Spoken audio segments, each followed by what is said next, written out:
This is a genetically modified apple. You have sent me in a bunch of videos to debunk, so let's get straight to it with this one.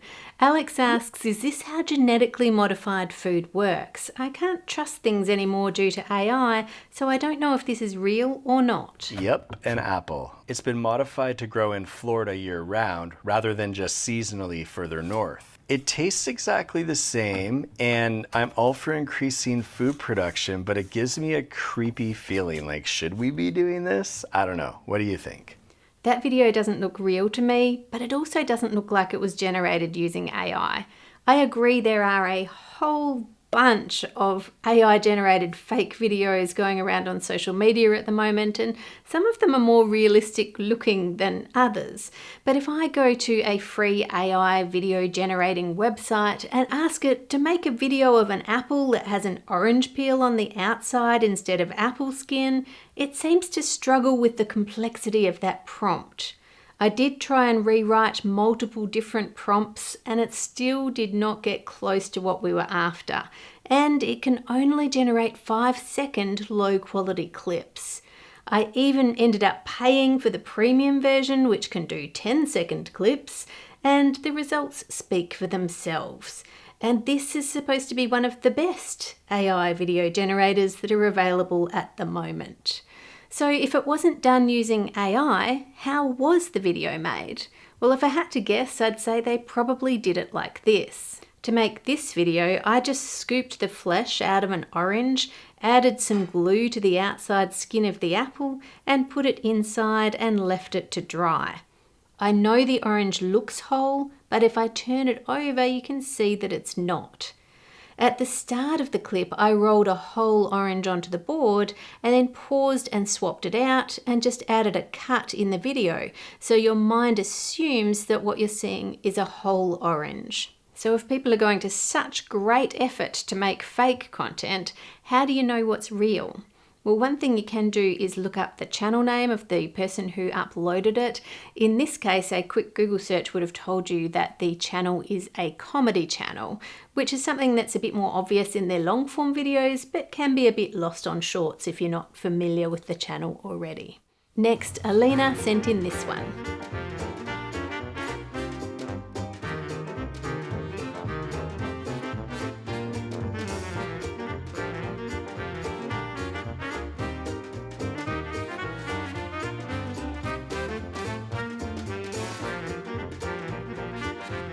Alina wants to know, was that real? Why did they add egg? And why was the ice cream not all around the container, which is a really good question. But starting with the egg question, egg yolks are a really common ingredient in homemade ice cream because they're an emulsifier. They help keep the ice cream creamy and you don't get as many of those icy ice crystals in it. So it makes for a better ice cream. Typically you would just use egg yolks. They used whole eggs, so I'll do the same in this one, but I'm going to first of all heat that up with the cream and the sugar and make sure it's hot enough to cook the egg so that we have a safer product. And then because I'm not that familiar with cars and I have no idea how they only got one wheel to spin without any of the others spinning, I think that would just come off the jack. But because of that, I'm going to get Dave to do it instead of me. So what do you want me to do? Can you test the hack in the video for us? Okay. All right, step one.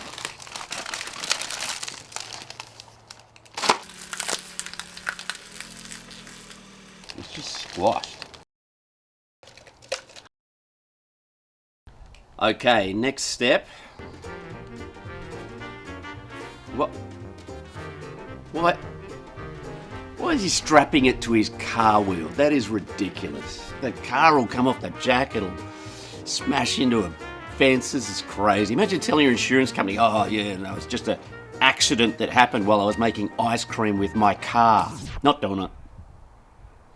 I need to find another way. All right. Bit of wood. Barrel. Bucket. And switch it on.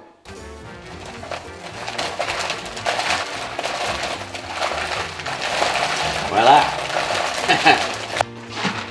Alright, it's been half an hour. Let's see if it worked.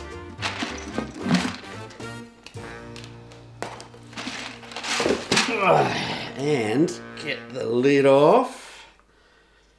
You're right, Alina. It is interesting that the ice cream isn't down the bottom. It's everywhere. In fact, everywhere. Spoon. Got my ice cream cone. I'm ready. The expectation is palpable. It's a bit gooey inside. I don't know if you can see that, but it's a bit drippy. But we have something on the top, sort of resembling something. I'm going to say kind of ice cream. Let's have a taste.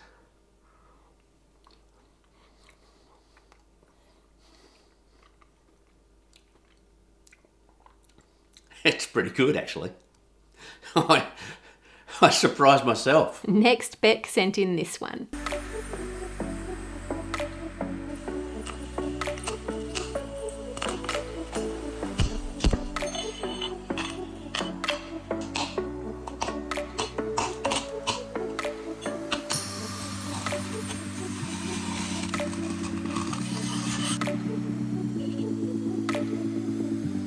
That looks like a store-bought cracker.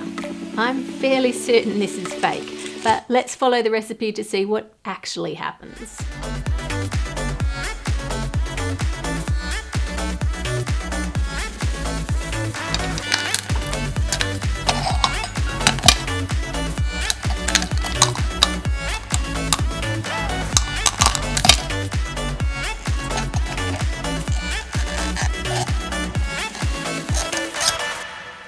You end up with popcorn that is very burnt at the bottom and slightly squished.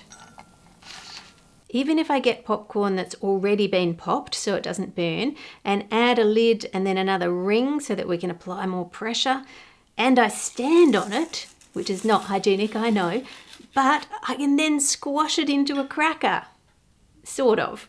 It's very fragile and just falls apart. And that is because this is not how those crackers are made. You need a special piece of machinery, and you need to take some corn or some rice and you soak it in water first so that it's moist, and then a small amount is pushed into the mould and then it is squashed before popping. And then the top lifts up a little to allow room for it to puff, and the heat and the pressure makes it puff into a cracker. And then further down the production line they add flavours to it. So that video was totally fake. It is getting harder to tell what is real online. If you do check the actual channel source and see, do they normally upload stuff that is fake, that can help. The same goes for the news, and that's why today's sponsor Ground News exists, to help us find sources that stick to the facts. Created by a former NASA engineer, Ground News gathers stories from over 50,000 sources worldwide so that you can see how different outlets cover the same story. For example, this story was covered by 232 sources, and if we look at the bias distribution, this one was pretty equally reported. If we read the headlines though, this one says Trump supporters decry death of Peanut the squirrel as government overreach. It's from a low factuality far-right source. But if we scroll down to a higher factuality centrist source, it puts it as orphaned squirrel who became social media star euthanized after being seized from home. So very different headlines. And if you go to the blind spot feed, it shows you all of the stories that were reported majority by only one side of the political spectrum. Go to ground.news/howtocook to get 50% off the Vantage plan, unlimited features, and see both sides of the story, not just what the algorithm shows you. Next, lots of people sent in clips like this.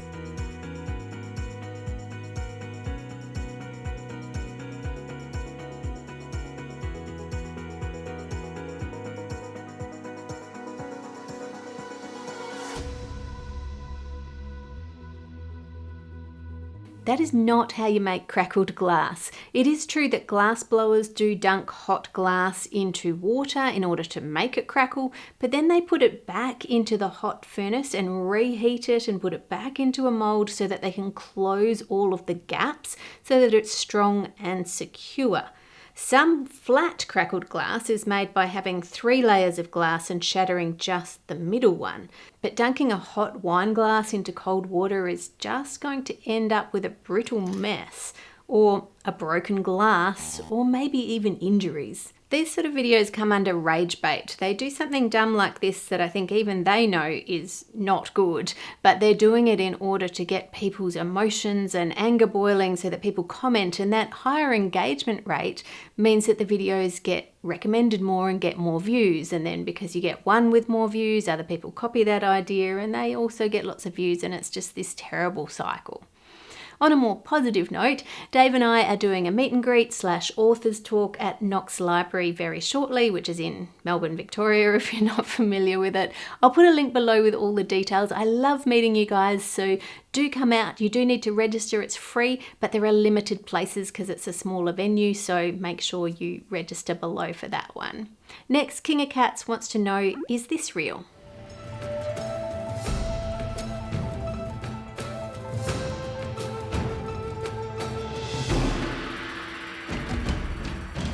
Let's try it. Rub the garlic with some salt for quite a while, and I'm going to put these into a few different sterilised jars so that we can do some experiments. This one I'm filling with room temperature white vinegar, this one is hot white vinegar, and this one is hot rice wine vinegar like they used in their video. The next day, none of them were turning green at all. So I followed a different recipe that said to rub the garlic with salt and then let it sit for 30 minutes, then rinse off that salt and boil up a mixture of white vinegar, sugar, water and salt, and that way you can better control the amount of salt that you get in your jars and the flavour. And for the last jar I used a different type of garlic that had more of a reddish skin. The others were all white and papery on the outside. Okay, so now let's put these on a time lapse and see what happens. Keep in mind that those last two are a whole day behind the first 3 jars. I left this time lapse running for 3 days.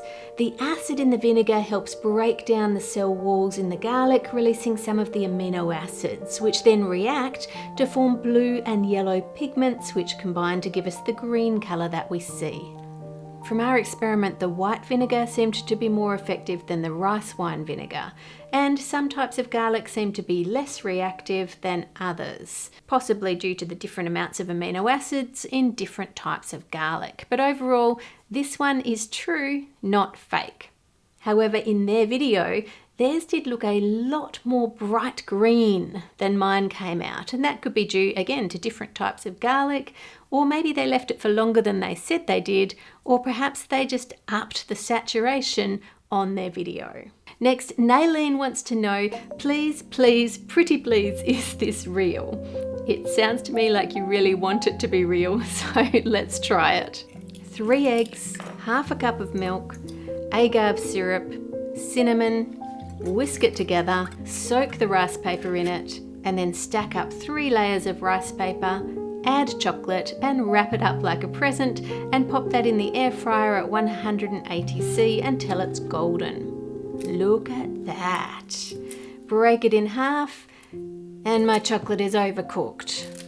That was really disappointing. So then I tried less bake time than the recipe said, and it just wasn't crispy on the outside and the chocolate inside was still overcooked. I also tried drying the rice paper and stacking the chocolate so it was a bit more protected from the heat, and it's still overcooked. So then I rewatched the original recipe and discovered that he used 75 grams of chocolate, which was nearly double what I was using. So I tried it one more time, put it in at a hotter temperature for less time, and finally we got a crispy outside and a melted chocolate inside, gluten-free treat. Gluten-free? All right. I mean, it looks quite yummy.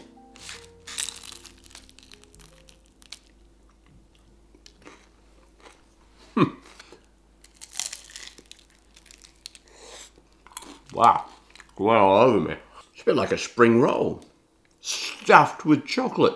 The pastry's quite crunchy, but chewy at the same time.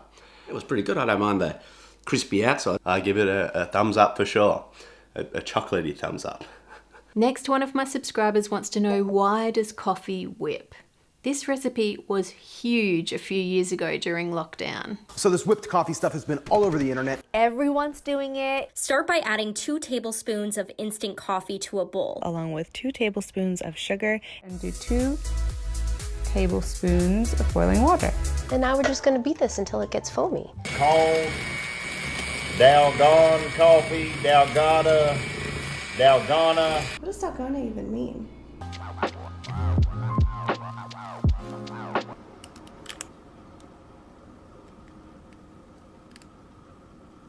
The simple combination of instant coffee, sugar, and water do whip up to make a very stable foam. There are other things that you're already familiar with that whip up to make a stable foam. Things like egg whites. When you whip them with sugar, you get this really thick foam. Egg whites are quite thick to start with, and they contain lots of protein, which helps surround those air bubbles and make it stable.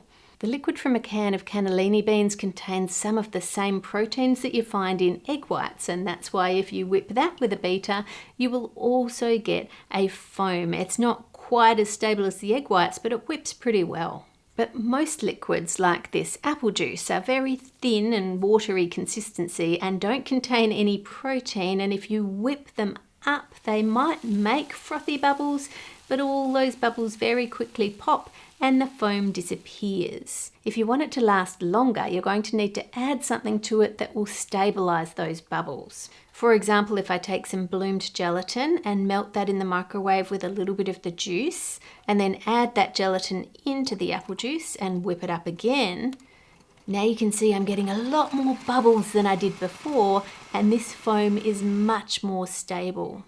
To make a stable foam, ideally you need two things.